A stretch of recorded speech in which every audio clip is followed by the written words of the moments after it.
Hi there, and welcome to this episode of Write With Me at IELTS Juice. And we have an essay to plan and analyze, of course.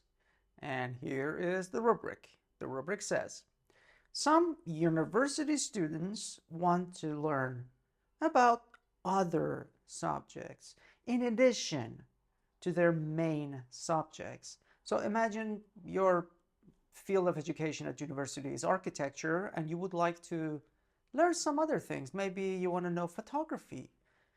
Maybe you want to know, I don't know, painting, for example. Something that may or may not complement, meaning to complete, your main field of study, or it might be something completely and totally different. It's something that you wish to follow. For example, you want to know how to play the guitar. And anyway, let's continue. Others believe it is more important to give all their time and attention to studying for a qualification. So we have two teams here. Basically, the first one believes that you can study anything. For example, you're studying architecture, but hey, it's fine. You can follow other subjects. You can study other aspects. I don't know. You can take other courses, language courses, art courses, engineering courses, even. I don't know. There are other groups. Specifically, there's another group that believes no, no, no, no, no. You should not somehow distract yourself. You just need to focus. Follow that path. If you're studying architecture, stay on architecture and follow that to the very end. Stay focused. Okay, there are two valid groups and they have their own valid opinions, of course. Cool. Now we look at the essay type. It says, discuss both these views and give your own opinion. Very classic discussion-led essay. So we basically need to discuss both these views and give our own opinion.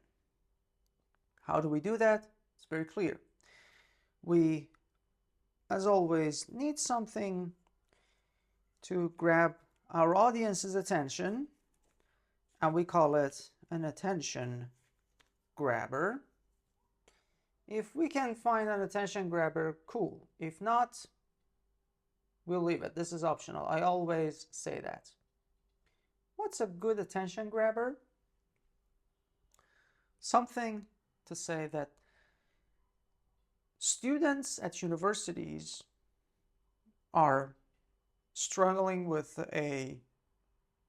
and specifically maybe you can focus on these days and the students who go to university in this time, in this decade, by saying that they are constantly distracted from social media to their school life to their courses.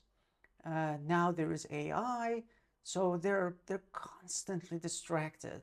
They don't know if their future job is going to be replaced by AI. They don't, when they go home, they're distracted by their social media, and what they're learning is already outdated because their professors are 30, 40 years older than they are, and they are not familiar with this modern these modern changes.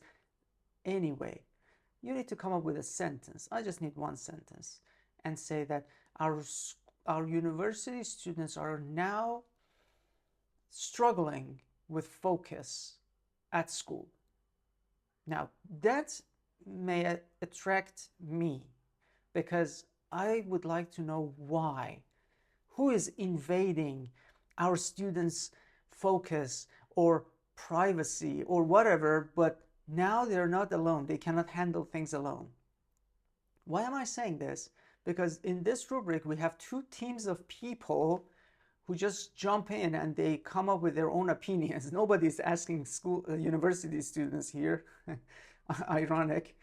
And there are two camps of people. We don't know who these people are. We just have a group of people. It's just an idea. That's the way IELTS presents us with these questions.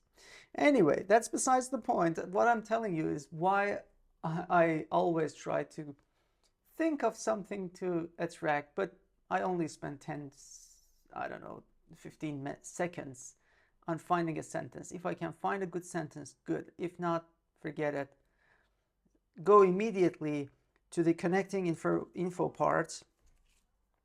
And here, acknowledge the presence of the two camps here. You need to say that there's camp 1 and there's camp 2.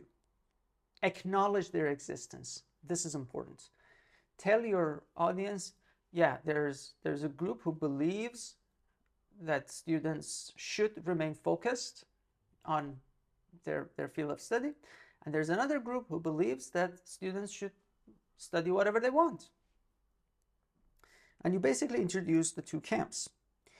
Now, what comes next is going to be your opinion, and you simply say what you believe. But this is not an opinion essay.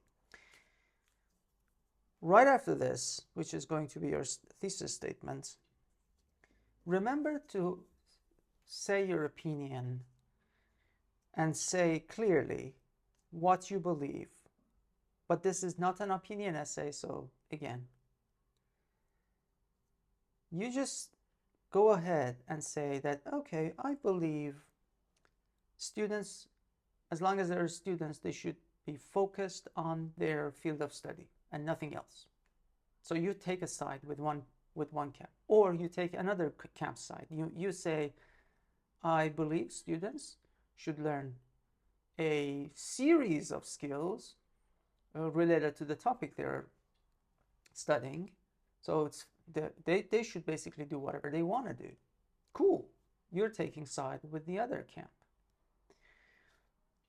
But before you express your opinion, remember the rubric says discuss both these views and state your opinion. So stating your opinion comes after you fully develop the two camps.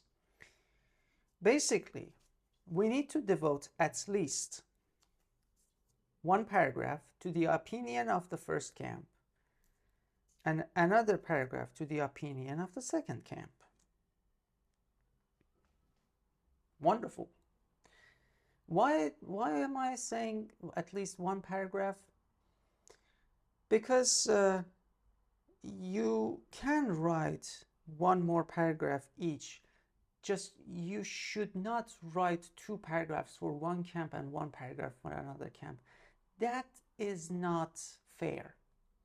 IELTS asks you to give both camps a fair chance. Discuss both these views, It doesn't say discuss the camp that believes in what you believe more than the other. It doesn't say that. So we need to give both of them a chance, an equal chance.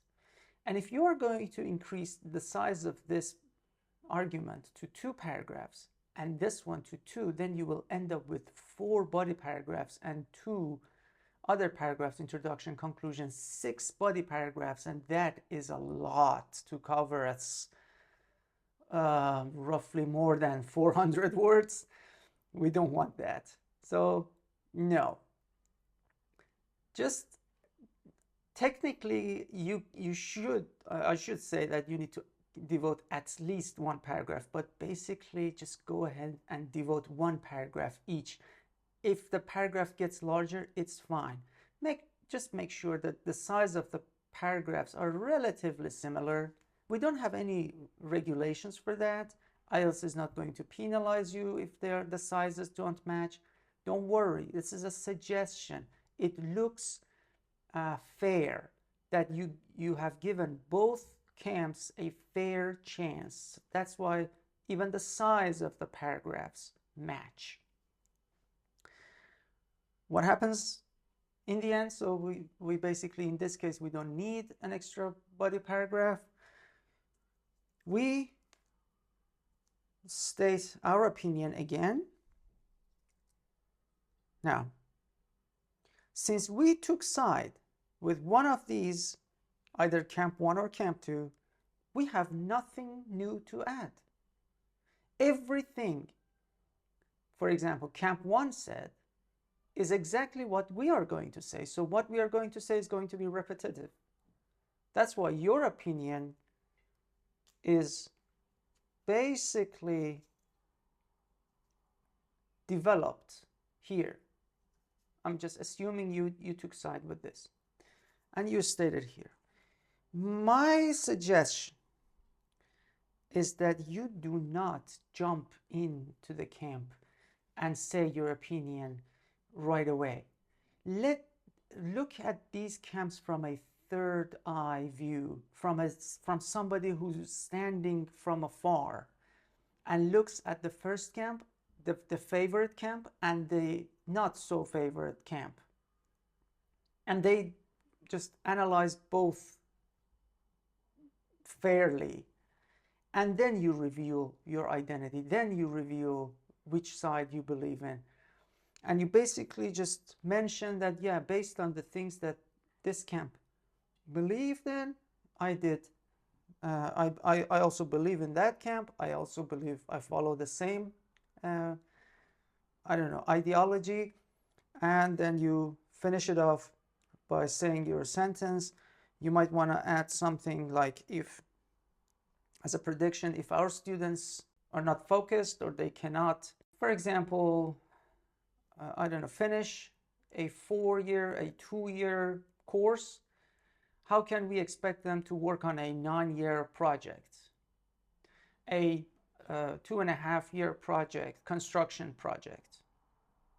You see, it's crucial for you to say why you believe in part 1, but just when you give your predictions, you just don't add any extra information. You basically connect to your agenda, to the agenda that you love and support, and you say, yeah, if this is not the case, then something bad or something unpleasant and unfavorable will happen.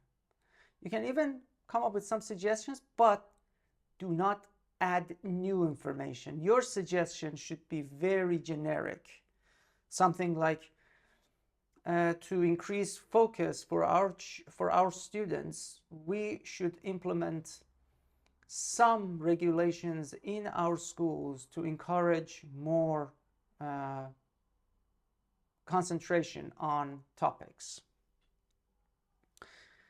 I believe this is, for this particular rubric, for this particular discussion-led essay, this is the way to go.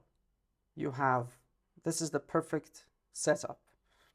You have 2 body paragraphs. One is devoted to the first camp, the other is devoted to the second camp. You state your opinion just right after you acknowledge the existence of both camps, and you repeat your opinion and you show which side you follow. And you don't need to explain anything further because basically you have explained everything over here. You come up with a sentence, another sentence, just to make this part, this conclusion, a legitimate paragraph. You come up with a sentence, something very generic, a prediction or a suggestion, and you definitely 100% avoid giving new information in the conclusion. All right, if you wish to see a really well done essay on this, assessed and improved, click over here. If you wish to see other essays, letters, or reports, click over here. And as always, eat healthy.